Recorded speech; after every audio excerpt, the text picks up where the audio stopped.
what happens when we lie to ourselves. It's called self-deception.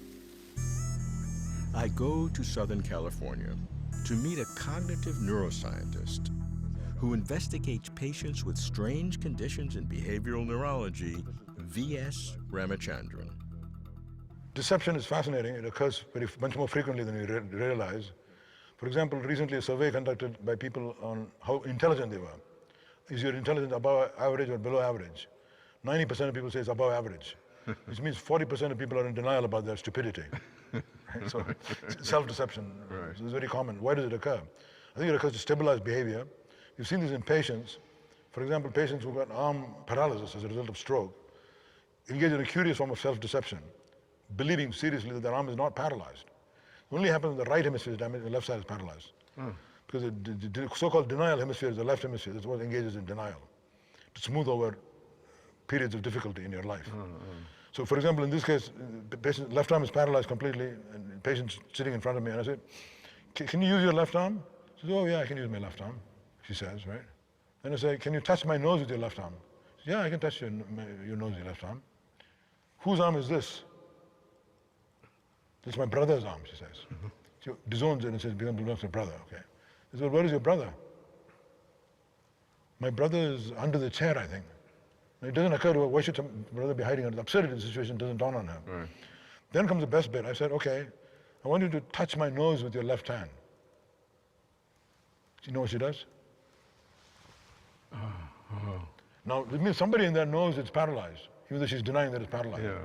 Somebody in there knows it's her hand, even though earlier she said it's her brother's hand. She's doing that, right? So the multiple layers of belief can coexist in one brain. Wow. And this coherencing of behavior is one of the unsolved problems in neurology. How people can engage in such obvious self-deception. You've described abnormalities, but what can that tell us about how deception is worked normally? For example, there's a psychological phenomenon called cognitive dissonance. Correct. And that is when we have two conflicting ideas and we try to hold them both at the same time, we actually change our belief.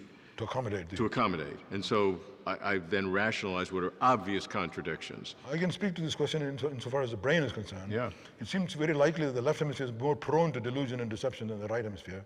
In fact, I often refer to the right hemisphere as the hemisphere for the devil's advocate in the right hemisphere, because you don't want to overdo the self-delusion and self-deception. After a point, it gets maladaptive. It's good to say, I can still beat you in tennis with my damaged elbow, but if I say I can lift weights, then you're in trouble. Yeah. So there's a threshold you reach, beyond which you don't want to engage in denial, just to tide over difficult periods. But that threshold is picked up by the right hemisphere, it kicks you in the butt, orients you. So look, you're going too far, it's time to give up this delusion, return to reality, and start from scratch.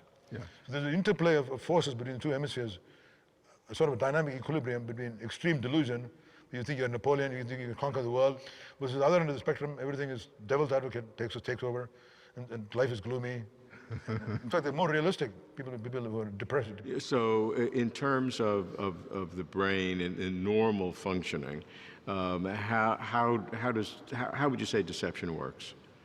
Well, I think even in normal functioning, there's always turbulence around you, destabilizing influences. To carry on your daily life, you must engage in small amounts of denial all the time. Otherwise, your behavior will go completely crazy. And to avoid this, you have a stabilizing mechanism, and that's what denial is. Part of the many different mechanisms we have for stabilizing your behavior and proceed towards your goal without constantly changing your mind.